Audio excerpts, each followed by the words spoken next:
രാജ്യദ്രോഹം എടുത്തു കളഞ്ഞു എന്നുള്ളത് വളരെ സാങ്കേതികമായിട്ട് നോക്കിയാൽ ശരിയാണ്. സെഡീഷൻ എന്നുള്ള വാക്കില്ല. പക്ഷേ അതിൻ്റെ ഇൻഗ്രീഡിയൻസും അതിനേക്കാൾ കൂടുതൽ ദുരുപയോഗം ചെയ്യാൻ സാധ്യതയുള്ള രീതിയിൽ വളരെ വൈഡായിട്ടൊരു പ്രൊഫഷനാണ് ഇപ്പോൾ വന്നിരിക്കുന്നത്. കൂടുതൽ പോലീസിന് കൂടുതൽ അധികാരങ്ങൾ കൊടുക്കുന്ന, കൂടുതൽ അതായത് നമ്മളുടെ ഒരു ബേസിക് അവകാശങ്ങളെ അതിനെ ഹനിക്കുന്ന തരത്തിലുള്ള പ്രൊവിഷൻസ് പുതിയ നിയമത്തിലുണ്ട്. ഇതിൻ്റെ ഒരു വിരോധാഭാസം എന്ന് പറയുന്നത് അതാണ്. ഇപ്പോൾ ഈ കൊളോണിയൽ ചിന്താഗതിയെ മാറ്റാൻ വേണ്ടി കൊണ്ടുവന്ന നിയമം അനുസരിച്ചാണെങ്കിൽ ഇപ്പോൾ ഗാന്ധിജി ഇതിനകത്ത് കുറ്റക്കാരനാണ്. കൊളോണിയൽ ലോജിക്ക് ഇപ്പോഴും ഈ നിയമത്തിലുണ്ട്.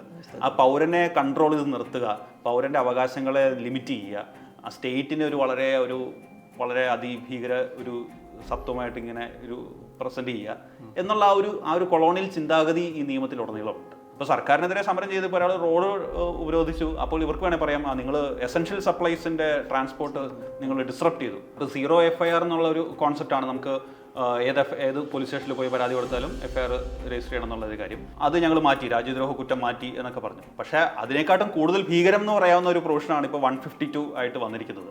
അപ്പോൾ രാജ്യത്തിൻ്റെ അഖണ്ഡതയെ ബാധിക്കുന്ന എന്ത് കാര്യം ചെയ്താലും അത് കുറ്റമാണ്.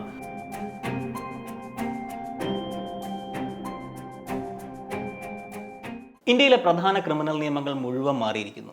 IPC, CRPC, Indian evidence act എന്നിവ പേര് പെട്ടെന്ന് ഉച്ചരിക്കാൻ പറ്റാനാവാത്ത സംസ്കൃത പേരുകളിലേക്കാണ് മാറിയിട്ടുള്ളത്. പേരുമാറ്റം എന്തു തന്നെയായാലും അവ ജസ്റ്റിസ് ഡെലിവറി സിസ്റ്റത്തിൽ ഉണ്ടാക്കുന്ന മാറ്റങ്ങളെക്കുറിച്ചാണ് ദ ക്യൂ ലോ പോയിന്റിൻ്റെ ഈ എപ്പിസോഡ് ചർച്ച ചെയ്യുന്നത്. നമ്മുടെ അതിഥിയായിട്ടുള്ളത് ലൈവ് ലോയുടെ മാനേജിംഗ് എഡിറ്ററും നിയമവിദഗ്ധനുമായ അഡ്വക്കേറ്റ് മനു സെബാസ്റ്റ്യനാണ്. സ്വാഗതം.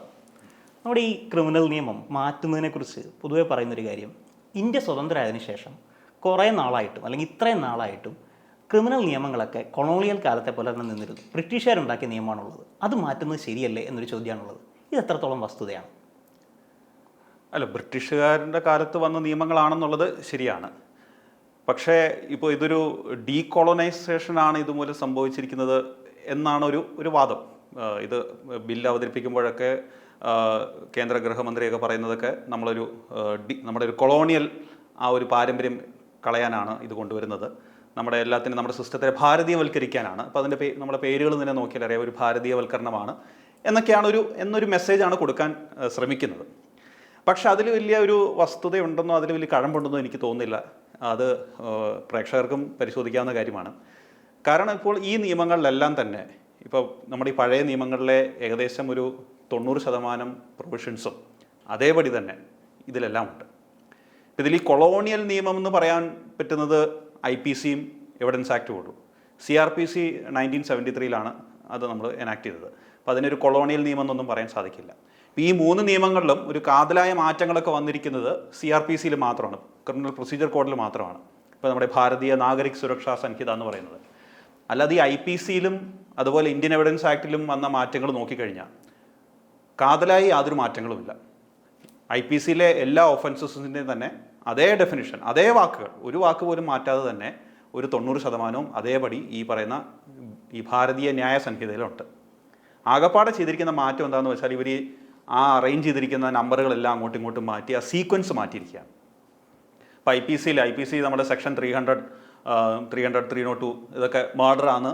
ഇപ്പം നമ്മൾ നിയമമേഖലയിൽ അല്ലാത്ത ആളുകൾക്ക് പോലും അറിയാം. നമ്മൾ കാരണം ഈ മർഡർ കേസും അതുപോലെ ഇങ്ങനത്തെ ചീറ്റിംഗ് കേസ് 420 ഇത് കാരണം ആളുകൾക്ക് സ്ഥിരം വാർത്താ മാധ്യമങ്ങളിലൊക്കെ ഇതുമായിട്ട് ബന്ധപ്പെട്ട പ്രൊവിഷൻസ് വരുന്ന കാരണം സാധാരണ ആളുകൾക്ക് പോലും IPC 302 മർഡർ ആണെന്നും 420 ചീറ്റിംഗ് ആണെന്നും ഒക്കെ മിക്ക ആളുകൾക്കും തന്നെ അറിയാവുന്നതാണ്.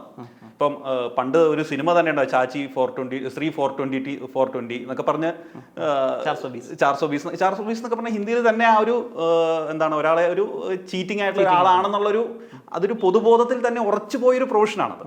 ഇപ്പം അതൊക്കെ മാറ്റി 420 ചീറ്റിംഗ് ഇപ്പം പുതിയ നിയമത്തിൽ ഏതാണെന്ന് ഞാൻ ഓർക്കുന്നില്ല, വേറെ ഏതൊരു പ്രൊവിഷനാണ്.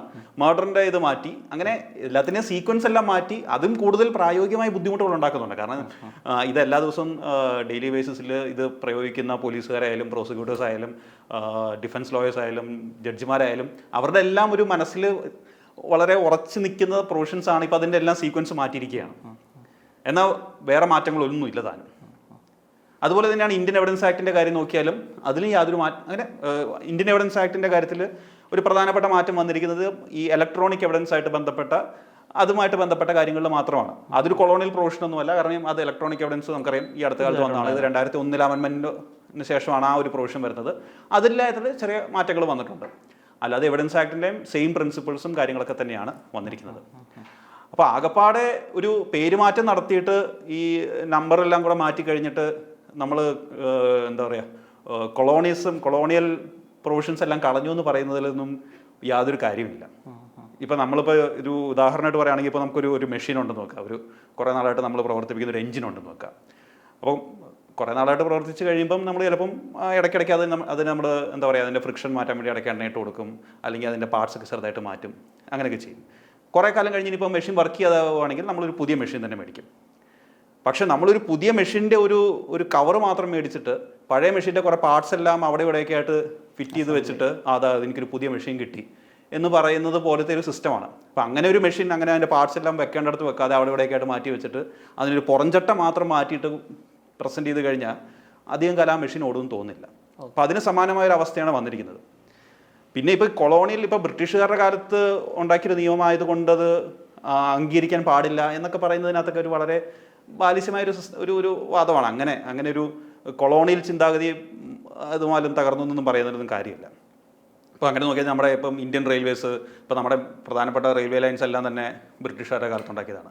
ഇനിയിപ്പം ഡീകൊളോണൈസേഷൻ എന്ന് പറഞ്ഞ് റെയിൽവേ ലൈനെല്ലാം മാറ്റണമെന്നാണ് പറയേണ്ടത്. ഇപ്പോൾ നമ്മുടെ ഈ പാർലമെൻ്ററി ഡെമോക്രസി സിസ്റ്റം തന്നെ നമ്മുടെ പല പാരമ്പര്യങ്ങളും വെസ്റ്റ്മിനിസ്റ്റർ സിസ്റ്റത്തിൽ നിന്ന് ഒന്നാണ്.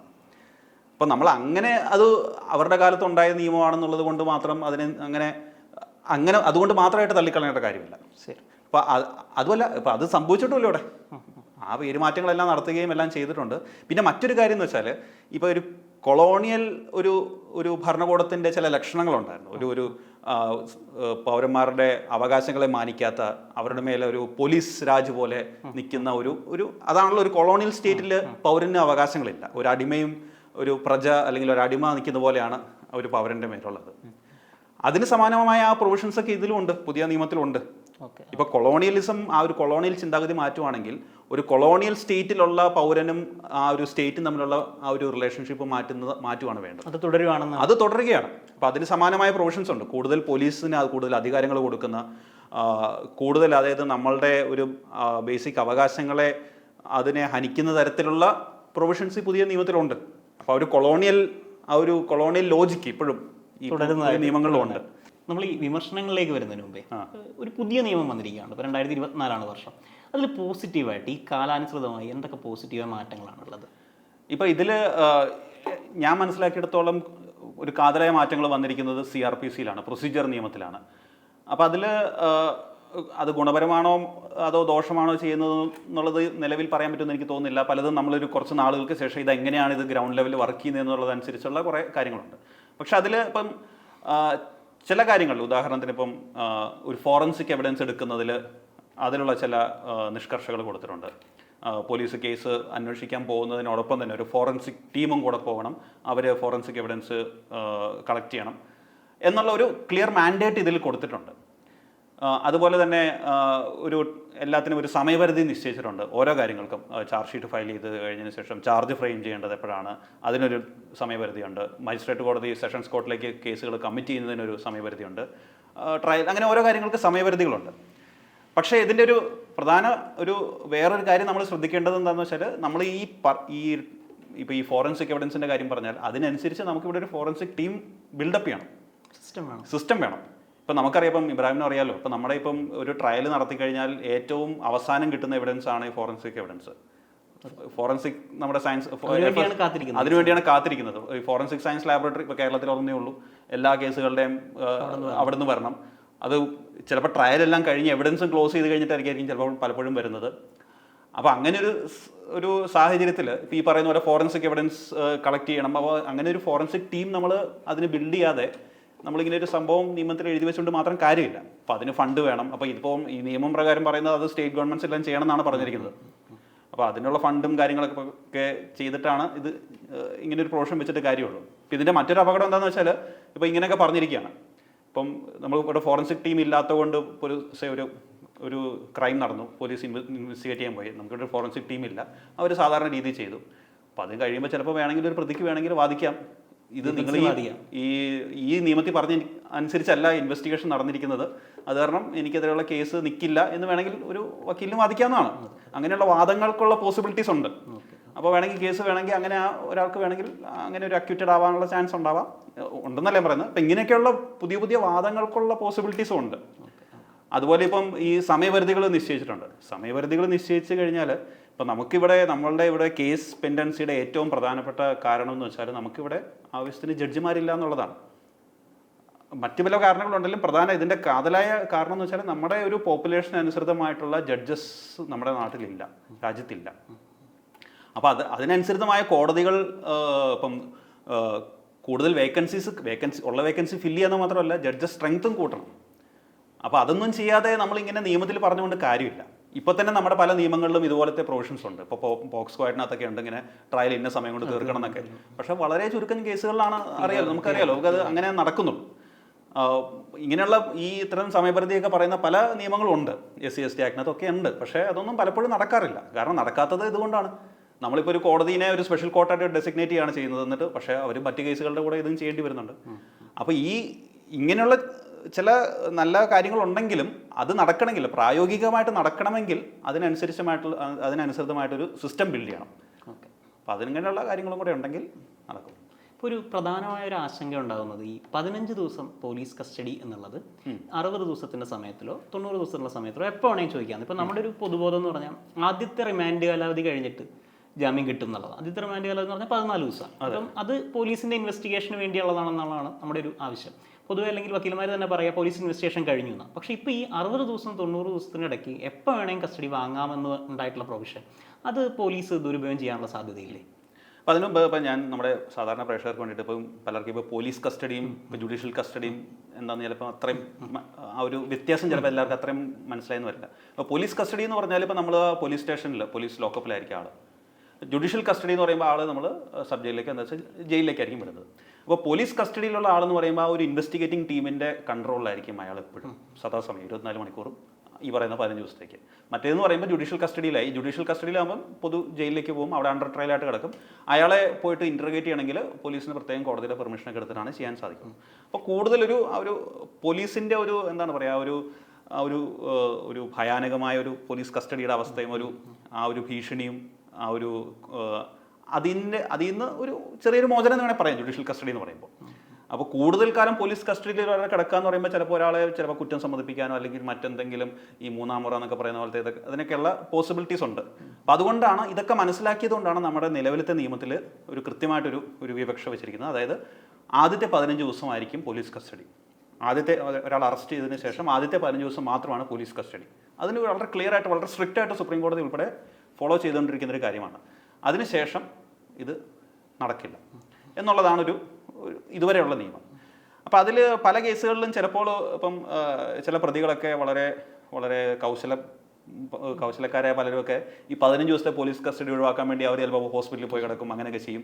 അപ്പം 15 ദിവസം അവർക്ക് പോലീസ് കസ്റ്റഡി ഇല്ല, 15 ദിവസം അവർ ഹോസ്പിറ്റലിൽ അഡ്മിറ്റഡ് ആയിരിക്കും. അപ്പോൾ അതിനുശേഷം പോലീസ് കസ്റ്റഡി ചോദിക്കുമ്പോൾ അവർ പറയും പോലീസ് കസ്റ്റഡി പീരീഡ് കഴിഞ്ഞു, പിന്നെ കസ്റ്റഡി കൊടുക്കാതിരിക്കുന്നു. അങ്ങനത്തെ കേസുകളൊക്കെ ഉണ്ടാകുന്നുണ്ട്. അപ്പോൾ അങ്ങനെയുള്ള ചില കേസുകളൊക്കെ വരുമ്പോൾ കോടതികൾ പറഞ്ഞു ചില കേസുകളിനകത്തൊക്കെ ഇപ്പോൾ ഈ അടുത്ത കാലത്ത് വന്ന 2-3 സുപ്രീം കോടതി വിധികളുണ്ട്. ഒന്ന് സെന്തിൽ ബാലാജിയുടെ കേസ്, തമിഴ്നാട്ടിലെ മിനിസ്റ്ററിൻ്റെ കേസിനുണ്ട്. അപ്പോൾ അതിലും കോടതി പറഞ്ഞു ഈ 15 ദിവസം എന്നുള്ളത് ഒറ്റയടിക്കായിട്ട് പോലീസ് എടുക്കണമെന്നില്ല. അവർക്ക് ഇപ്പോൾ ആദ്യത്തെ 2 ദിവസമായിട്ട് മേടിച്ചു, അതിൻ്റെ പിന്നെ എപ്പോഴേലും 3 ദിവസമായിട്ട് മേടിച്ചു, പിന്നെ എപ്പോഴേലും 5 ദിവസമായിട്ട് മേടിച്ചു. അപ്പോൾ ഇത് ആദ്യത്തെ 15 ദിവസം തന്നെ ചെയ്യണമെന്നില്ല. ഇത് പല ഇപ്പം മാക്സിമം 90 ഡേയ്സ് ആണ്, അല്ലെങ്കിൽ 90 or 60 ഡേയ്സ് അതിനകത്തുള്ള എപ്പോഴെങ്കിലൊക്കെ ആയിട്ട് മേടിക്കാം. പക്ഷേ ടോട്ടൽ ആ ഒരു അപ്പർ ലിമിറ്റ് 15 ആയിരിക്കണം എന്നുള്ള രീതിയിൽ ഇപ്പം സെന്തിൽ ബാലാജി കേസിനകത്തൊക്കെ അങ്ങനെ ഒരു ഇൻ്റർപ്രിട്ടേഷൻ വന്നു. അപ്പോൾ ഏകദേശം എനിക്ക് തോന്നുന്നത് അവർ ആ ഒരു ഇൻ്റർപ്രിട്ടേഷൻ ആണ് ഇവർ ഈ പുതിയ നിയമത്തിൽ കൊണ്ടുവരാൻ ഉദ്ദേശിച്ചത് എന്ന് തോന്നുന്നു. കാരണം ഇപ്പോൾ ഈ ഹോം മിനിസ്റ്റർ അമിത്ഷായുടെയൊക്കെ ഒരു പാർലമെൻറ്റിലെ അദ്ദേഹത്തിൻ്റെ സ്പീച്ചും ഈ അടുത്ത കാലത്ത് വന്ന അതിൽ നിന്നൊക്കെ വ്യക്തമാകുന്നത് അവരങ്ങനെയാണ് ഉദ്ദേശിച്ചത് എന്നാണ്. അതായത് ഈ 15 ദിവസം എന്നുള്ളത് ഒറ്റയടിക്ക് മേടിക്കണമെന്നില്ല, അവർക്കിത് സ്പ്രെഡ് ഓവറായിട്ട് പല ദിവസങ്ങളായിട്ട്, പക്ഷേ ആ ഒരു ടോട്ടൽ അപ്പർ ലിമിറ്റ് എന്ന് പറയുന്നത് 15 ആയിരിക്കും എന്നതാണ് അവർ ഉദ്ദേശിച്ചതെന്ന് തോന്നുന്നു. പക്ഷേ ആ ഒരു പ്രൊവിഷനിൽ അതിൻ്റെ ഡ്രാഫ്റ്റിങ്ങിൽ ചില പെശകുകളുണ്ട്. അപ്പോൾ അത് കാരണം അതിനകത്തൊരു കൺഫ്യൂഷനുണ്ട്. അപ്പോൾ അത് കാരണം ഇങ്ങനൊരു വാദം, അതായത് ഈ മുഴുവൻ 90 ദിവസം 90 അല്ലെങ്കിൽ 60 ദിവസം, ചില ഒഫൻസിന് 90 ഡേയ്സ് ആണ്, ചില ഒഫൻസിന് 60 ഡേയ്സ് ആണ് മാക്സിമം പീരീഡ്. അപ്പോൾ ഈ മുഴുവൻ 90 ദിവസവും പോലീസ് കസ്റ്റഡി ചോദിക്കാം, അല്ലെങ്കിൽ പോലീസ് കസ്റ്റഡി അനുവദിക്കാം, അല്ലെങ്കിൽ 60 ദിവസം പോലീസ് കസ്റ്റഡി അനുവദിക്കാം എന്നൊരു വാദം പോസിബിളാണ്. അങ്ങനെ ഒരു വ്യാഖ്യാനത്തിനുള്ളൊരു ഒരു സാധ്യതയുണ്ട് ഈ പ്രൊവിഷന്. കാരണം അതിൻ്റെ ഒരു ഡ്രാഫ്റ്റിംഗ് അങ്ങനെയാണ്. അപ്പോൾ ഞാൻ അതിൻ്റെ കൂടുതൽ എൻ്റെ ടെക്നിക്കാലിറ്റീസിലേക്ക് പോകുന്നില്ല. അങ്ങനെ ഒരു പോസിബിലിറ്റി ഉണ്ട്. അപ്പം ശരിക്കും പറഞ്ഞാൽ ഇതൊരു വളരെ പ്രധാനപ്പെട്ട ഒരു പ്രൊവിഷനാണ്. കാരണം ഒരാളുടെ പേഴ്സണൽ ലിബർട്ടീനെ ബാധിക്കുന്ന ഒരു പ്രൊവിഷൻ ആയതുകൊണ്ട് ഒരു വളരെ കൂടുതൽ ശ്രദ്ധാപൂർവം ചെയ്യണമായിരുന്നു. ഇപ്പം ഒരു കോടതിയിലൊരു കേസ് ഇതിൻ്റെ വ്യാഖ്യാനത്തെ പറ്റി ഒരു വാദം വരുമ്പോൾ ഹോം മിനിസ്റ്ററും പ്രസ്സിൽ പറഞ്ഞ കാര്യമൊന്നും അതവിടെ പ്രസക്തമല്ല. അത് കോടതിയിൽ ബൈൻഡിങ് അല്ല. കോടതി നോക്കുന്നത് ആ സ്റ്റാറ്റ്യൂട്ടിലെ അതിൻ്റെ ആ ഒരു ഭാഷ എന്താണ്, അവിടെ ഉപയോഗിച്ചിരിക്കുന്ന വാക്കുകൾ മാത്രമാണ്. അല്ലാതെ പുറത്ത് മന്ത്രി അങ്ങനെ പറഞ്ഞു അങ്ങനെയൊന്നും പറഞ്ഞിട്ട് കാര്യമില്ല. അപ്പോൾ കോടതി ഇതിപ്പോൾ ഇൻ്റർപ്രറ്റ് ചെയ്തിട്ട് ഒരു കോടതിക്ക് ഇങ്ങനെ തോന്നുവാണ് ഇങ്ങനൊരു വ്യാഖ്യാനത്തിന് ഒരു സാധ്യതയുള്ള കാരണം ഇപ്പോൾ ചില ജഡ്ജിമാർക്ക് വേണമെങ്കിൽ ഇങ്ങനെ വ്യാഖ്യാനിക്കാം. ഇപ്പോൾ ഏതെങ്കിലും ഒരു മജിസ്ട്രേറ്റിന് ഇങ്ങനെ തോന്നാം, ഏതെങ്കിലും ഒരു പ്രോസിക്യൂട്ടർ ഇങ്ങനെ വാദിക്കാം ഏതെങ്കിലും കേസിൽ ഞങ്ങൾക്ക് 90 ദിവസം പോലീസ് കസ്റ്റഡി വേണമെന്ന്. അപ്പോൾ അങ്ങനെ ഒരു വാദത്തിന് പോസിബിലിറ്റി ഉണ്ട്. അപ്പോൾ ഇത് കൂടുതൽ ശ്രദ്ധ ചെലുത്തണമായിരുന്നു ഈ ഒരു പ്രൊവിഷൻ ഡ്രാഫ്റ്റ് ചെയ്യുന്നതിൽ. കാരണം ഒരു പൗരൻ്റെ ഒരു ബേസിക് സ്വാതന്ത്ര്യത്തെ ബാധിക്കുന്ന ഒരു കാര്യമാണ്. അപ്പോൾ ആ ഒരു ശ്രദ്ധ ചെലുത്തിയില്ലെന്നാണ് എനിക്ക് തോന്നുന്നത്. അത് കാരണം ഇങ്ങനെ ഒരു കൺഫ്യൂഷൻ ഉണ്ടാകുന്നുണ്ട്. ഇവരുടെ ഉദ്ദേശം എന്തായാലും ആ ഉദ്ദേശം പോലെയല്ല ഇപ്പോൾ റിഫ്ലക്ട് ചെയ്ത് വന്നിരിക്കുന്നത് ഈ പ്രൊവിഷനിൽ. അപ്പോൾ ഇത് ദുരുപയോഗം ചെയ്യപ്പെടാനുള്ള സാധ്യതകളുണ്ട്. ഇപ്പോൾ ഈ FIR രജിസ്റ്റർ ചെയ്യുന്നതുമായി ബന്ധപ്പെട്ട് FIR നിർബന്ധമായിട്ടും ഗൗരവമായ കുറ്റകൃത്യങ്ങൾ രജിസ്റ്റർ ചെയ്യണമെന്ന് പറഞ്ഞാൽ സുപ്രീം കോടതിയിൽ തന്നെ ജഡ്ജ്മെന്റ്. പക്ഷേ ഇപ്പോഴത്തെ പ്രൊവിഷനെ കുറിച്ച് ഉണ്ടാകുന്ന ഒരു ആരോപണം വേണമെങ്കിൽ പോലീസുകാർക്ക് ഒരു പ്രാഥമിക അന്വേഷണമൊക്കെ നടത്തിയിട്ട് ആവശ്യമുണ്ടെങ്കിൽ രജിസ്റ്റർ ചെയ്താൽ മതി എന്നാണ്. നമുക്കറിയാവുന്ന പോലെ ഒരു ഭരണത്തിൻ്റെയൊക്കെ സ്വാധീനം ഉപയോഗിച്ചിട്ട് FIR രജിസ്റ്റർ ചെയ്യണോ, ഇടുന്ന വകുപ്പ് ഏതാ എന്നൊക്കെ അങ്ങനെ പരിഗണിക്കപ്പെടുന്ന ഒരു രാജ്യത്ത് ഇത് വളരെയധികം ദുരുപയോഗം ചെയ്യാൻ സാധ്യതയുള്ളൊരു പ്രൊവിഷനല്ലേ? അതുകൊണ്ട് ഇപ്പോൾ ഈ ഇതിൽ FIRന്റെ ഒരു പ്രൊവിഷൻ 173 അത് എന്ന് പറയുന്നത് സുപ്രീം കോടതി ലളിതാകുമാരി വിധിക്ക് വളരെ കടകവിരുദ്ധമായിട്ടുള്ളൊരു പ്രൊവിഷനാണ്. ഇപ്പോൾ ലളിതാകുമാരി ജഡ്ജ്മെൻറ്റിൽ കോടതി പറഞ്ഞു ഒരു കേസായിട്ട് ഒരു കൊഗ്നൈസബിൾ ഒഫൻസ് ഉള്ള ഒരു കംപ്ലൈൻ്റ് ആയിട്ട് വന്നു കഴിഞ്ഞാൽ പോലീസ് FIR നിർബന്ധമായിട്ട് രജിസ്റ്റർ ചെയ്യണം എന്നാണ് ലളിതാകുമാരി ജഡ്ജ്മെൻറ്റിൽ പറഞ്ഞത്. ചുരുക്കം ചില കേസുകളിലും അവർക്കൊരു പ്രിലിമിനറി ഇൻക്വയറി, ഒരു പ്രാഥമിക അന്വേഷണം ചെയ്യാം. ആ കേസുകൾ ഏതൊക്കെയാണെന്നും സുപ്രീം കോടതി കൃത്യമായിട്ട് എടുത്തു പറഞ്ഞു. ഉദാഹരണത്തിന് ഇപ്പം കറപ്ഷൻ ആക്ടിലെ കേസുകൾ, അതുപോലെ മാട്രിമോണിയൽ ഡിസ്പ്യൂട്ട്, അങ്ങനെയുള്ള കോടതി തന്നെ വളരെ സ്പെസിഫൈ ചെയ്ത ചില കേസുകൾ ഒഴികെ ബാക്കിയുള്ള എല്ലാ കേസുകളിലും ഇത് ചെയ്യണം, FIR നിർബന്ധമായിട്ട് രജിസ്റ്റർ ചെയ്യണം എന്നാണ് പറഞ്ഞിരിക്കുന്നത്. അപ്പോൾ ഇപ്പോൾ വന്നിരിക്കുന്ന പുതിയ നിയമം അനുസരിച്ച് ഇപ്പം 7 വർഷം വരെ തടവ് കിട്ടാവുന്ന എല്ലാ കേസുകളിലും പോലീസിനൊരു പ്രാഥമിക അന്വേഷണം നടത്താം. അതിനുശേഷമാണ് FIR രജിസ്റ്റർ ചെയ്യേണ്ടത്. അപ്പോൾ അത് പലപ്പോഴും ഒരു പോലീസിന് അത് വളരെയധികം ദുരുപയോഗം ചെയ്യപ്പെടാനുള്ള സാധ്യതയുണ്ട്. പോലീസുകാർ ഇപ്പോൾ FIR രജിസ്റ്റർ ചെയ്യാതെ മറ്റുള്ളവരെ ഇപ്പോൾ വളരെ ഒരാൾക്കെതിരെയുള്ള കംപ്ലയിൻ്റ് ആണെങ്കിൽ അതിനു മുമ്പ് ഇപ്പോൾ തന്നെ പല കേസുകളിലും ഇങ്ങനെ ഒരു ലളിതകുമാരി ജഡ്ജ്മെന്റ് ഉണ്ട്, എല്ലാം ഉണ്ടായിട്ടും പലപ്പോഴും പോലീസുകാർ FIR രജിസ്റ്റർ ചെയ്യാറില്ല. കോടതിയിൽ പോയി മജിസ്ട്രേറ്റിൻ്റെ അടുത്ത് കംപ്ലയിൻ്റ് ഒക്കെ ഫയൽ ചെയ്യുമ്പോഴാണ് പലപ്പോഴും FIR രജിസ്റ്റർ ചെയ്യുന്നത്. ഇത് പോലീസിന് കൂടുതൽ ഒരു അധികാരം കൊടുക്കുകയാണ് FIR രജിസ്റ്റർ ചെയ്യാതിരിക്കാൻ, അതിൽ ഡിലേ ചെയ്യാതിരിക്കാൻ വേണ്ടി. അപ്പോൾ ഒരു സാധാരണക്കാരനായ ഒരാൾ, ഒരു വളരെ പ്രബലനായ ഒരാൾക്കെതിരെ ഒരു പരാതി കൊടുക്കുമ്പോൾ പോലീസിന് ഇത് പറഞ്ഞ് FIR രജിസ്റ്റർ ചെയ്തിരിക്കാം. അവിടെ ഒരു സെറ്റിൽമെൻറ്റും പരിപാടികളൊക്കെ നടത്താനുള്ള ഒരു സാധ്യതയുണ്ട്. അങ്ങനെയുള്ള പല കാര്യങ്ങളുണ്ട്. ഇപ്പോൾ ഇതും അടുത്തിട്ട് ഇനി ഒരാൾ പ്രൈവറ്റ് കംപ്ലയിൻറ്റ് ഫയൽ ചെയ്യാമെന്ന് വെച്ചോ, അവിടെയും പ്രശ്നമുണ്ട്. കാരണം ഇപ്പോൾ പുതിയ നിയമം അനുസരിച്ച് ഇപ്പോൾ നമ്മൾ ഇത് കംപ്ലയിൻറ്റ് ഫയൽ ചെയ്യുകയാണെങ്കിൽ പ്രതിയെ കേട്ടിട്ടാണ് കോടതിക്ക് അയാൾക്കെതിരെ നടപടി എടുക്കാൻ സാധിക്കുള്ളൂ. ഇപ്പോഴത്തെ നിയമം അനുസരിച്ച് അങ്ങനെ ഒരു വ്യവസ്ഥയേ ഇല്ല. പ്രതിക്ക്, അതായത് കോടതി ഇപ്പം കോഗ്നൈസൻസ് എടുത്ത് പ്രതിക്ക് സമൻസ് അയക്കുന്നതിന് മുമ്പ് പ്രതിയെ കേൾക്കേണ്ടതേ ഇല്ല എന്നാണ് ഇപ്പോഴത്തെ നിയമം. പക്ഷേ പുതിയ നിയമം അനുസരിച്ച് പ്രതിക്ക് കേൾക്കണം, പ്രതിയെ കേട്ടിട്ടേ കോടതിക്ക് ചെയ്യാൻ പറ്റുള്ളൂ. അപ്പോൾ അവിടെയും കൂടുതൽ ഡിലേ വരികയാണ്. ഇപ്പോൾ പ്രതിയെ കേട്ടു, അത് കഴിഞ്ഞിട്ട് അയാളുടെ ഒബ്ജക്ഷൻ കേട്ടു, അങ്ങനെ. അതായത് ഒരു FIR, നമ്മുടെ FIR എന്ന് പറയുന്നതാണ് നമ്മുടെ ഒരു ക്രിമിനൽ സിസ്റ്റം തന്നെ, അതിൻ്റെ ഒരു ട്രിഗർ പോയിന്റാണ്. അത് തുടങ്ങുന്നതിന് മുമ്പ് തന്നെയുള്ള, അതിനു മുമ്പ് പ്രതിയെ കേൾക്കുക, അതിനു മുമ്പ് അവർക്ക് ഒബ്ജക്ഷൻ കേൾക്കുക, അപ്പം അതിനു മുമ്പ് ഒരു ട്രയൽ നടത്തുന്ന പോലത്തെ പരിപാടിയൊക്കെ ചെയ്തിട്ടാണ് നമ്മുടെ സമയത്തൊന്നും അയാൾ പ്രതിയല്ലതാണ്. അപ്പോൾ അയാൾ എനിക്ക് ചേർത്ത് കഴിഞ്ഞാൽ അയാൾക്ക് അത് ചലഞ്ച് ചെയ്യാം, അങ്ങനെയുള്ള പല കാര്യങ്ങളും. അപ്പോൾ അവിടെ തന്നെ ഒരു കൂടുതൽ കോംപ്ലിക്കേഷൻസ് വരികയാണ്. അപ്പോൾ അതൊരു വലിയൊരു കോംപ്ലിക്കേറ്റഡ് പ്രൊസീജിയറാണ്. അത് നമ്മൾ വരുന്ന ദിവസങ്ങളിൽ നമുക്കത് കൂടുതൽ വ്യക്തമാക്കും. അപ്പോൾ നമ്മളിപ്പോൾ വളരെ അക്കാഡമിക് ആയിട്ടാണ് പറയുന്നത്. അപ്പോൾ അതിൻ്റെ ഒരു പ്രായോഗിക വശം എന്താണെന്ന് നമുക്കിനി ഒരു 3-4 ആഴ്ചക്കുള്ളിൽ കൃത്യമായിട്ട് മനസ്സിലാവും എന്താണ് അതുകൊണ്ട് സംഭവിക്കാൻ പോകുന്നത്. ഓക്കെ, ഇപ്പോൾ നമ്മൾ ഒഫൻസുകളിലേക്ക് വന്നു. ഒഫൻസിൻ്റെ നിയമമാണല്ലോ BNS എന്ന് പറയുന്നത്. അപ്പോൾ ഈ നിയമങ്ങളിലേക്ക് വന്നു കഴിഞ്ഞാൽ പൊതുവെ പറഞ്ഞിരുന്നത് രാജ്യദ്രോഹ കുറ്റം എന്നത് സുപ്രീം കോടതി തന്നെ മരവിപ്പിച്ചിട്ടുള്ളതാണ്. പക്ഷേ ഈ പുതിയ നിയമത്തിലും ഏതാണ്ട് കോപ്പി പേസ്റ്റ് എന്ന് പറയാവുന്ന തരത്തിൽ അങ്ങനെ ഒരു നിയമം നിലനിർത്തിയായിട്ട് പറയുന്നു. അതെന്താണ് സംഭവിച്ചിട്ടുള്ളത്? അത് അപ്പം ഇവർ പറഞ്ഞു 124A ആയിരുന്നു പഴയ നിയമത്തിൽ, അത് ഞങ്ങൾ മാറ്റി, രാജ്യദ്രോഹ കുറ്റം മാറ്റി എന്നൊക്കെ പറഞ്ഞു. പക്ഷേ അതിനെക്കാട്ടും കൂടുതൽ ഭീകരം എന്ന് പറയാവുന്ന ഒരു പ്രൊവിഷനാണ് ഇപ്പോൾ 152 ആയിട്ട് വന്നിരിക്കുന്നത്. അപ്പോൾ രാജ്യത്തിൻ്റെ അഖണ്ഡതയെ ബാധിക്കുന്ന എന്ത് കാര്യം ചെയ്താലും അത് കുറ്റമാണ്. അത് എന്താണ് പറയുക, നമ്മൾ ബൈ ത്രൂ വേർഡ്സ് ഓർ പിക്ചേഴ്സോ റിട്ടേൺ അതായത് നമ്മളൊരു സോഷ്യൽ മീഡിയ പോസ്റ്റ് ഇട്ടാൽ പോലും വേണമെങ്കിൽ അതിനെതിരെ ഇപ്പം നമ്മളുടെ നാട്ടിലെ ഇപ്പോഴത്തെ ഒരു അവസ്ഥ വെച്ചിട്ട് ഇപ്പം സർക്കാരിനെതിരെ പറഞ്ഞാൽ രാജ്യത്തിനെതിരെ പറയുന്ന പോലത്തെ ഒരു ഫീലാണ് ഒരു അങ്ങനത്തെ ഒരു മനസ്സിലാക്കുന്ന രീതിയിലാണ് ഇപ്പോഴത്തെ ഇപ്പം പ്രൈം മിനിസ്റ്റർക്കെതിരെ പറഞ്ഞ രാജ്യത്തിനെതിരെ പറഞ്ഞു, രാജ്യത്തിൻ്റെ അഖണ്ഡതയെ ബാധിക്കുന്നു, അങ്ങനെയൊക്കെയാണ് പല സെഡിഷൻ കേസുകളും രജിസ്റ്റർ ചെയ്തിരിക്കുന്നത്. അപ്പം അങ്ങനത്തെ ഒരു സാഹചര്യത്തിൽ ഇങ്ങനെ ഒരു നിയമം, ഇങ്ങനെ ഒരു പ്രൊവിഷൻ, അതിൻ്റെ ആ ഒരു ഇതൊക്കെ വളരെ വേഗമാണ്, വളരെ വൈഡായിട്ടുള്ള പ്രൊവിഷൻസാണ്, എങ്ങനെ വേണമെങ്കിലും വ്യാഖ്യാനിക്കാവുന്ന പ്രൊവിഷൻസാണ്. ഇപ്പോൾ ഒരാളൊരു ഫേസ്ബുക്ക് പോസ്റ്റ് ഇട്ടു, ഏതെങ്കിലും ഒരു കാര്യത്തെ വിമർശിച്ചുകൊണ്ടോ അല്ലെങ്കിൽ എങ്ങനെയൊക്കെ ആയിക്കഴിഞ്ഞാൽ പോലും ചിലപ്പോൾ ഈ പ്രൊവിഷൻ എടുത്ത് അപ്ലൈ ചെയ്യാം. അപ്പോൾ അത് 7 വർഷം വരെ തടവ് കിട്ടാവുന്നൊരു ഇത്. രാജ്യദ്രോഹം അത്ര ഉണ്ടായിരുന്നില്ല. രാജ്യദ്രോഹം അത്ര ഉണ്ടായിരുന്നില്ല. രാജ്യദ്രോഹം എനിക്ക് തോന്നുന്നത് ബൈ ഫൈൻ ഉള്ളി ഇതായിരുന്നു, അതിലും വലുതായി. അപ്പം ഈ രാജ്യദ്രോഹം എടുത്ത് കളഞ്ഞു എന്നുള്ളത് വളരെ സാങ്കേതികമായിട്ട് നോക്കിയാൽ ശരിയാണ്, സെഡീഷൻ എന്നുള്ള വാക്കില്ല. പക്ഷേ അതിൻ്റെ ഇൻഗ്രീഡിയൻസും അതിനേക്കാൾ കൂടുതൽ ദുരുപയോഗം ചെയ്യാൻ സാധ്യതയുള്ള രീതിയിൽ വളരെ വൈഡായിട്ടൊരു പ്രൊവിഷനാണ് ഇപ്പോൾ വന്നിരിക്കുന്നത്. അപ്പം അത് കൂടുതൽ അപകടകരമാണ് എന്നാണ് പറയാൻ പറ്റുക. അതെ. നമ്മൾ ഈ BNSലെ മറ്റൊരു സെക്ഷൻ എന്ന് പറഞ്ഞാൽ ഈ നിരാഹാര സമരവുമായി ബന്ധപ്പെട്ട് ഇപ്പം കൊളോണിയൽ രാജ്യത്തിനെതിരെ ഏറ്റവും അധികം ഉപയോഗിക്കപ്പെട്ട സമരായുധമാണ് നിരാഹാര സമരം. പക്ഷെ ഇപ്പോൾ ഈ ഒരു സെക്ഷൻ പറയുന്നത് നിരാഹാര സമരം നടന്ന അതും 1 വർഷം വരെ തടവ് ലഭിക്കാവുന്ന കുറ്റമായിരിക്കുന്നു. അത് ആ സെക്ഷൻ ഒന്ന് പറയാമോ? അത് അപ്പോൾ അതിൽ പറയുന്നത്, ഇപ്പോൾ ഒരു പബ്ലിക് സർവൻറ്റിനെ കൊണ്ട് ഒരു കാര്യം ചെയ്യാനോ അത് ചെയ്യിപ്പിക്കാതിരിക്കാനോ വേണ്ടി ഒരാൾ ഇതുപോലെ സമരം ചെയ്യുകയാണെങ്കിൽ അതൊരു കുറ്റമാണെന്നുള്ള രീതിയിൽ. അപ്പോൾ ഈ പറയുന്ന പോലെ നിരാഹാര സമരവും ഇപ്പം നമ്മുടെ കൊളോണിയൽ ബ്രിട്ടീഷ് രാജിനെതിരെ ഗാന്ധിജി നിരാഹാര സമരങ്ങളൊക്കെ കിടന്നിരുന്നു. അപ്പം ഇതിൻ്റെ ഒരു വിരോധാഭാസം എന്ന് പറയുന്നത് അതാണ്. ഇപ്പം ഈ കൊളോണിയൽ ചിന്താഗതിയെ മാറ്റാൻ വേണ്ടി കൊണ്ടുവന്ന നിയമം അനുസരിച്ചാണെങ്കിൽ ഇപ്പം ഗാന്ധിജി ഇതിനകത്ത് കുറ്റക്കാരനാണ്. അപ്പം അങ്ങനത്തെ ഒരു പ്രൊവിഷനാണ് ഇത് വന്നിരിക്കുന്നത്. ഡീകൊളോണൈസ് ചെയ്യുന്നത് വാക്കിൽ മാത്രമാണ്. അത് വാക്കിൽ മാത്രമാണ്. ഇതാണ് ഞാൻ ആദ്യം പറഞ്ഞത്, ആ ഒരു കൊളോണിയൽ ലോജിക്ക് ഇപ്പോഴും ഈ നിയമത്തിലുണ്ട്. ആ പൗരനെ കൺട്രോൾ ചെയ്ത് നിർത്തുക, പൗരൻ്റെ അവകാശങ്ങളെ ലിമിറ്റ് ചെയ്യുക, ആ സ്റ്റേറ്റിനെ ഒരു വളരെ അതിഭീകര ഒരു സത്വമായിട്ട് ഇങ്ങനെ ഒരു പ്രസൻറ്റ് ചെയ്യുക എന്നുള്ള ആ ഒരു കൊളോണിയൽ ചിന്താഗതി ഈ നിയമത്തിലുടനീളമുണ്ട്. നമ്മൾ ഈ ബ്രിട്ടീഷ് സിസ്റ്റത്തിൽ നിന്ന് വന്ന നിയമമാണെന്നാണ് പറയുന്നത്. പക്ഷേ ഈ ബ്രിട്ടീഷ് സിസ്റ്റത്തിൽ ഇപ്പോൾ മാരിറ്റൽ റേപ്പൊക്കെ കുറ്റകരമാണ്. നമ്മുടെ നാട്ടിൽ ഈ 2024 അമെൻഡ്മെൻ്റ് ഒക്കെ കഴിഞ്ഞ് പുതിയ നിയമം വരുമ്പോഴും മാരിറ്റൽ റേപ്പ് ഇപ്പോഴും കുറ്റകരമല്ല. അപ്പോൾ അത് എന്ത് തരം ഒരു മാനസികാവസ്ഥയാണ് കാണിക്കുന്നത്? അല്ല, അത് തന്നെയാണ് ഇപ്പോൾ ആ ഒരു പഴയ വിക്ടോറിയൻ അവസ്ഥയിലേക്ക് ഇത് കൂടുതൽ പോയിക്കൊണ്ടിരിക്കുകയാണ്. കാരണം ഇപ്പം നമ്മളിപ്പം ഇത്രയൊക്കെ കാലം പുരോഗമിച്ചിട്ടും ഇപ്പോൾ റേപ്പിന് ഇപ്പോഴും ആ ഒരു എക്സെപ്ഷൻ വീണ്ടും നിലനിർത്തുക എന്ന് പറഞ്ഞാൽ തന്നെ അത് വളരെ അപഹാസ്യമാണ്, വളരെ റിഗ്രസീവായിട്ടുള്ളൊരു നടപടിയാണത്. ഇപ്പം റേപ്പിനെ പറ്റി ഇപ്പം നമ്മളിപ്പം 2013 അമെൻമെൻറ്റ് വന്നപ്പോഴും ആ ഒരു പ്രൊവിഷൻ മാറ്റിയില്ല. അപ്പം അതിനുശേഷം അത് ചലഞ്ച് ചെയ്തപ്പോൾ ഡൽഹി ഹൈക്കോർട്ടിലും സുപ്രീം കോടതിയിലൊക്കെ ഇപ്പോൾ പെറ്റീഷൻസ് ഉണ്ട്. അപ്പോൾ ഇതിനെപ്പറ്റി ഒരു കൂടുതൽ സമവായത്തിലെത്തി ആ ഒരു പരിഷ്കാരം കൊണ്ടുവരാനുള്ളൊരു നല്ലൊരു അവസരമായിരുന്നു ഈ ഒരു നിയമം കൊണ്ടുവന്നപ്പോൾ.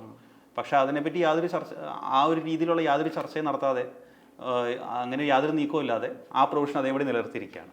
നമ്മൾ പുരുഷന്മാരുടെ കാര്യം എടുത്താൽ, ഇപ്പം ഒരു പാട്രിയാർക്കൽ മൈൻഡ് സെറ്റ് ആണെന്ന് പറഞ്ഞാൽ പോലും പുരുഷന്മാരുടെ കാര്യം എടുത്തു കഴിഞ്ഞാൽ പുരുഷന്മാർക്കെതിരെ നടക്കുന്ന റേപ്പുകൾക്കെതിരെ ഇപ്പോൾ ഒഫൻസ് ഇല്ല എന്നാണ് പറയുന്നത്. അപ്പം മാക്സിമം വേണമെങ്കിൽ ഒരു ഇടിച്ചു എന്നുള്ള കേസുകളൊക്കെ അവർക്കെതിരെ അത്തരത്തിലുള്ള പീഡനം നടത്തിയാൽ രജിസ്റ്റർ ചെയ്യാൻ പറ്റുള്ളൂ.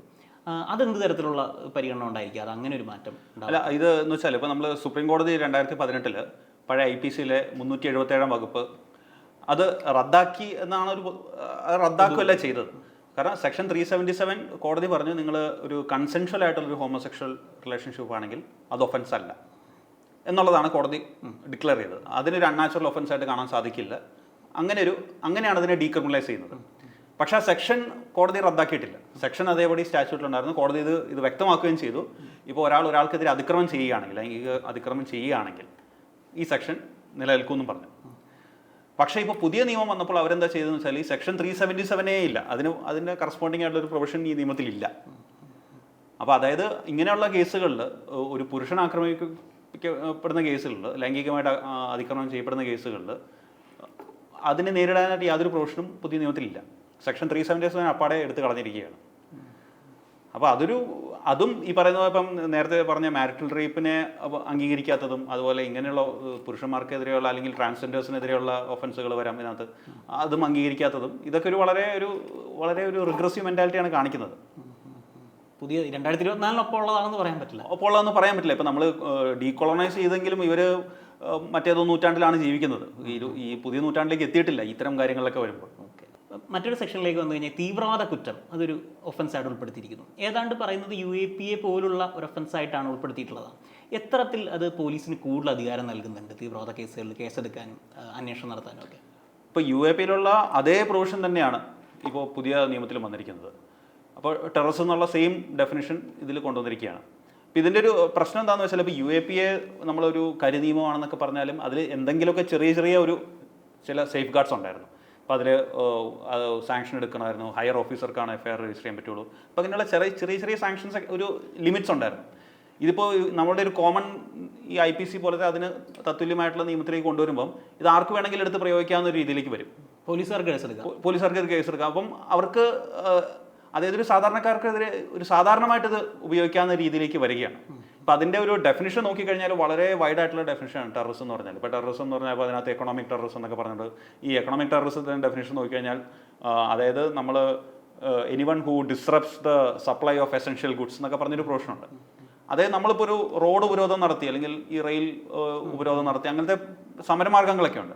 ഇപ്പോൾ സർക്കാരിനെതിരെ സമരം ചെയ്തപ്പോൾ ഒരാൾ റോഡ് ഉപരോധിച്ചു, അപ്പോൾ ഇവർക്ക് വേണേൽ പറയാം നിങ്ങൾ എസെൻഷ്യൽ സപ്ലൈസിൻ്റെ ട്രാൻസ്പോർട്ട് നിങ്ങൾ ഡിസ്റപ്റ്റ് ചെയ്തു, അപ്പോൾ നിങ്ങൾ ടെററിസ്റ്റ് ആണെന്ന് വേണമെന്ന് പറഞ്ഞ് അപ്പോൾ അത് മറ്റ് ഒഫൻസുകൾ ഉണ്ടാവാതിരിക്കാം അതിന്. ഇപ്പോൾ നമ്മൾ സമരമാർഗ്ഗമെല്ലാം ഇപ്പോൾ എല്ലാ സമരവും ഏതെങ്കിലും ഒരു തരത്തിൽ ഏതെങ്കിലും ഒരു നിയമത്തിൻ്റെ ഒരു വയലേഷനാണ്. നിയമം വയലേറ്റ് ചെയ്താണ് സമരങ്ങളെല്ലാം നടക്കുന്നത്. അപ്പോൾ അതിനെല്ലാം ഒഫൻസുകളൊക്കെ വരാറുണ്ട്. റോഡ് ഉപരോധിച്ചു അങ്ങനെ ഇപ്പം നമ്മളിപ്പം കർഷക സമരം നടന്നു, നമ്മൾ ടെക്നിക്കലി നോക്കിക്കഴിഞ്ഞാൽ അതൊരു ഒത്തിരി വയലേഷൻ ഉണ്ട്. നിങ്ങൾ റോഡ് ഉപരോധിക്കുകയാണ്, റോഡ് ബ്ലോക്ക് ചെയ്യുകയാണ്, ട്രാഫിക് ഡിസ്റപ്റ്റ് ചെയ്യാണ്, ഇതൊക്കെ ചെയ്യുന്നു. പക്ഷേ നമ്മളൊരു അതിൻ്റെ ഒരു ലാർജർ പർപ്പസ് വെച്ചിട്ടാണ് പലപ്പോഴും സർക്കാരുകളൊക്കെ അതിന് അംഗീകരിച്ചു കൊടുക്കുന്നത്. അവർക്ക് അംഗീകരിക്കേണ്ടി വരും, കാരണം അതൊരു ജനപിന്തുണ വരുമ്പോഴാണ്. ഇപ്പോൾ ഗാന്ധിജി ചെയ്ത സമരങ്ങളും ഇപ്പം നമ്മുടെ സ്വാതന്ത്ര്യ സമരം എല്ലാം നമ്മൾ വളരെ ഒരു നിയമത്തിൻ്റെ കണ്ണിലൂടെ മാത്രം നോക്കിക്കഴിഞ്ഞാൽ അതെല്ലാം നിയമവിരുദ്ധമാണ്. പക്ഷേ അതിന് നിയമത്തിനേക്കാട്ട് അതീതമായിട്ട് കൂടുതൽ ജനപിന്തുണ വരുമ്പോഴാണ് അതൊരു സാമൂഹ്യ മാറ്റം ഉണ്ടാക്കുന്നത്. ഇപ്പം ഇവിടെ ഇപ്പോൾ ഈ പ്രൊവിഷൻ്റെ പ്രശ്നം എന്ന് വെച്ചാൽ ഇപ്പോൾ നമ്മളൊരു ഏതെങ്കിലും ഒരു വിഭാഗം എന്തെങ്കിലും ഒരു ആവശ്യത്തിനായിട്ട് ഒരു റോഡ് ഉപരോധം നടത്തി, അത് അവർക്ക് സർക്കാരുമായിട്ട് എതിർത്ത് നിൽക്കുന്ന ഒരു വിഭാഗമാണ്. അപ്പം അവർ എസെൻഷ്യൽ സപ്ലൈസ് ഡിസ്റപ്റ്റ് ചെയ്തു എന്ന് പറഞ്ഞാൽ അവർക്കെതിരെ ടെററിസ്റ്റുകളാക്കാം. ഇപ്പം ഈ കർഷക സമരത്തിൽ വന്നപ്പോൾ അവർ ഗവൺമെൻറ് ഓപ്പൺലി പറഞ്ഞ അവർ ടെററിസ്റ്റുകളാണ് എന്നൊക്കെ പറഞ്ഞ ഖാലിസ്ഥാനികളാണെന്നൊക്കെ പറഞ്ഞുള്ള വാദങ്ങളുണ്ടായിരുന്നു. അപ്പോൾ അവർക്കെതിരെ ലീഗലി പറയാം എന്നുള്ള രീതിയിലേക്ക് വരികയാണ്. അപ്പോൾ അങ്ങനെയുള്ള ഒരു വളരെ ഈ നേരത്തെ ഞാൻ പറഞ്ഞ മറ്റേ രാജ്യദ്രോഹത്തിൻ്റെ പുതിയ വേർഷനും ഇതൊക്കെ കൂട്ടി വായിച്ചു നോക്കുമ്പോൾ ആ ഒരു കൊളോണിയൽ ചിന്താഗതിയാണ് ഇതൊക്കെ കാണിക്കുന്നത്. ജനങ്ങളെ നിങ്ങൾ ഇങ്ങനെ മുൾമുനയിൽ നിർത്തുക, അവരെ കൺട്രോളിൽ നിർത്തുക, അധികാരികൾ പറയുന്നത് മാത്രം കേട്ട് നിൽക്കുന്ന ആൾക്കാരായിട്ട് അവരെ നിർത്തുക എന്നുള്ള ഒരു കൊളോണിയൽ ചിന്താഗതി ആണ് ഈ സെക്ഷനിലെല്ലാം നമ്മൾ കാണുന്നത്. ഇപ്പം നമ്മൾ ഈ ബുൾഡോസർ രാജ് എന്നൊക്കെയുള്ള പദപ്രയോഗങ്ങളൊക്കെ ഉള്ളൊരു കാലമാണല്ലോ. അപ്പം പ്രൊസീജിയർ ഫോളോ ചെയ്യാതെ ബിൽഡിങ്ങുകളൊക്കെ ഇടിച്ചു തകർക്കുന്നതന്നെയാണല്ലോ ബുൾഡോസർ രാജ് എന്ന് പറയുന്നത്. അപ്പോൾ ഇപ്പോൾ കേട്ടൊരു വാർത്ത എന്ന് വെച്ച് കഴിഞ്ഞാൽ പോലീസ് ഉദ്യോഗസ്ഥന് ഒരു ക്രൈമിലേക്കുള്ള ഒരു സമ്പത്ത് ഉപയോഗിക്കപ്പെട്ടു എന്ന് തോന്നി ആ സമ്പത്ത് അറ്റാച്ച് ചെയ്തിടാം, പിന്നെ വേണമെങ്കിൽ അത് വിൽപ്പനയ്ക്ക് വെക്കാം എന്നൊക്കെയാണ്. അതൊന്ന് വിശദമാക്കും അങ്ങനെ ഒരു പ്രൊവിഷൻ. അതായത് ഇപ്പം നമ്മുടെ പുതിയ ഈ BNSSൽ CRPCയുടെ പുതിയ വെർഷനിൽ അങ്ങനെയുള്ളൊരു പ്രൊവിഷൻ കൊടുത്തിട്ടുണ്ട്. അതായത് ഒരു പ്രോപ്പർട്ടി നിങ്ങളൊരു ക്രിമിനൽ കുറ്റം വഴി സമ്പാദിച്ച പ്രോപ്പർട്ടി ആണെങ്കിൽ അത് പോലീസിന് കോടതിയിൽ ആപ്ലിക്കേഷൻ കൊടുക്കാം, അത് കോടതിക്ക് അറ്റാച്ച് ചെയ്യാം, എന്നിട്ട് അത് ഓപ്ഷൻ ചെയ്ത് വിൽക്കാം, എന്നിട്ട് അത് ആ ക്രൈമിൻ്റെ വിക്ടിംസിന് അത് ഡിസ്ട്രിബ്യൂട്ട് ചെയ്യുക എന്നുള്ളതാണ് ഒരു പ്രൊവിഷൻ. വളരെ നമ്മൾ നോക്കുമ്പോൾ വളരെ നല്ലൊരു കാര്യമാണ്. കാരണം ഇപ്പം നമ്മളുടെ ഒരാൾ ഒരു കൊള്ള ചെയ്തു, അയാളുടെ വസ്തുക്കളെല്ലാം എടുത്തിട്ട് അയാൾ പുതിയ എന്തെങ്കിലും വസ്തു മേടിച്ചു, അപ്പോൾ പോലീസിന് ആ വസ്തു അറ്റാച്ച് ചെയ്യാം, എന്നിട്ട് അത് വിറ്റിട്ട് അതിൻ്റെ പ്രൊസീഡ്സ് എടുത്തിട്ട് ഈ പറയുന്ന ആരുടെ മുതലാണോ കളവ് പോയത് അയാൾക്ക് തിരിച്ചു കൊടുക്കാം എന്നുള്ളതാണ് ഉദ്ദേശിക്കുന്നത്. പക്ഷെ അതിന് ചില ഒരു പ്രശ്നങ്ങൾ എന്താണെന്ന് വെച്ചാൽ, ഇപ്പോൾ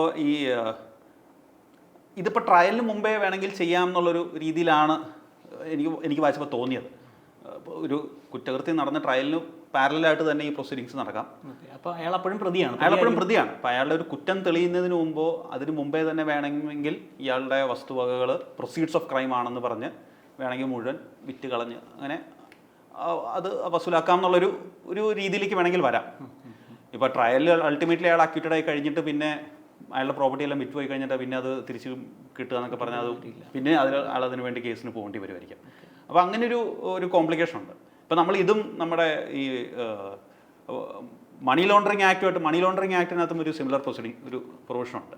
ഇഡിക്ക് എത്ര അധികാരം നൽകുന്ന ഇഡിക്ക് അധികാരം നൽകുന്ന മണി ലോണ്ടറിങ് ആക്ടിനകത്തും ഈ പ്രൊസീഡ്സ് ഓഫ് ക്രൈം അറ്റാച്ച് ചെയ്ത് ഫോർഫിറ്റ് ചെയ്യാനും ഒക്കെ ഉള്ളൊരു പ്രൊവിഷനുണ്ട്. പക്ഷെ അതിനകത്ത് ചില സേഫ് ഗാർഡ്സ് ഉണ്ട്. അപ്പോൾ അതിനകത്തുള്ള ആദ്യത്തെ അറ്റാച്ച്മെൻറ്റ് എന്ന് പറഞ്ഞാൽ ഒരു പ്രൊഫഷണൽ അറ്റാച്ച്മെൻ്റ് ആണ്. 150 ദിവസത്തേക്ക്. ആ 150 ദിവസത്തേക്ക് അറ്റാച്ച്മെൻ്റ് ഉള്ളൂ. ആ 150 ദിവസത്തിന് ശേഷം അറ്റാച്ച്മെൻറ്റ് തുടരണമെങ്കിൽ ഒരു കോടതി പോലത്തെ ഒരു അതോറിറ്റി ഉണ്ട്, അഡ്ജുഡിക്കേറ്റിംഗ് അതോറിറ്റി എന്ന് പറഞ്ഞ് അവരത് കൺഫേം ചെയ്താൽ മാത്രമാണ് അത് കണ്ടിന്യൂ ചെയ്യുള്ളൂ. പിന്നെ അതിനകത്ത് ഈ ട്രയലിന് ശേഷം ഒരു ട്രയലിൻ്റെ ഒരു കാര്യം കൂടെയുണ്ട്. ഇപ്പോൾ ഈ പുതിയ ഇതനുസരിച്ച് ഇപ്പോൾ ട്രയലിന് മുമ്പേ ഒരാളുടെ പ്രോപ്പർട്ടി അറ്റാച്ച് ചെയ്ത് പോകുന്നൊരു സിറ്റുവേഷൻ വന്നു കഴിഞ്ഞാൽ അതിന് അവിടെ ചില പ്രശ്നങ്ങൾ ഉണ്ടാകുന്നതാണ്. അതെ, നമ്മളൊരു അതെ അത് ആ ഒരു പ്രസംഷൻ ഓഫ് ഇന്നസെൻസ് അതിന് മുമ്പേ തന്നെ ഒരാൾ ഒരു ഗിൽറ്റ് പ്രൂവ് ചെയ്യുന്നതിന് മുമ്പ് തന്നെ അയാളുടെ പ്രൊസീഡ്സ് ഓഫ് ക്രൈം എന്ന് പറയപ്പെടുന്ന സംഭവം അയാളുടെ വസ്തുവകകൾ പോകുകയാണെങ്കിൽ അതൊരു പ്രശ്നകരമായ കാര്യമാണ്. ഇപ്പം FIR-മായി ബന്ധപ്പെട്ട് വളരെ പോസിറ്റീവായ 1-2 കാര്യങ്ങൾ പ്രചരിക്കുന്നതെന്ന് വെച്ച് കഴിഞ്ഞാൽ ഏത് സ്റ്റേഷനിൽ വേണമെങ്കിൽ FIR ഇടാം. ഇപ്പം നമ്മൾ ഏതെങ്കിലും ഒരു സ്റ്റേഷനിൽ ആ സംഭവം നടന്ന സ്റ്റേഷനിൽ പോയി FIR ഇടണമെന്നില്ല, എവിടെയെങ്കിലും പോലീസ് ഉദ്യോഗസ്ഥനെ അറിയിച്ചാൽ മതി, അവർക്ക് FIR ഇടണമെന്ന്. അതുപോലെയാണ് FIR എന്നുള്ളത്. ഇപ്പോൾ വാട്സാപ്പിൽ മെസ്സേജ് അയച്ചാൽ മതി എന്നുള്ളത്. ആ പ്രൊവിഷൻസ് ഒന്ന് പറയാമോ? അത് ഇതിൻ്റെ ഒരു നല്ലൊരു മാറ്റമാണ്. ഇപ്പോൾ 0 FIR എന്നുള്ള ഒരു കോൺസെപ്റ്റാണ്. നമുക്ക് ഏത് പോലീസ് സ്റ്റേഷനിൽ പോയി പരാതി കൊടുത്താലും FIR രജിസ്റ്റർ ചെയ്യണം എന്നുള്ളൊരു കാര്യം.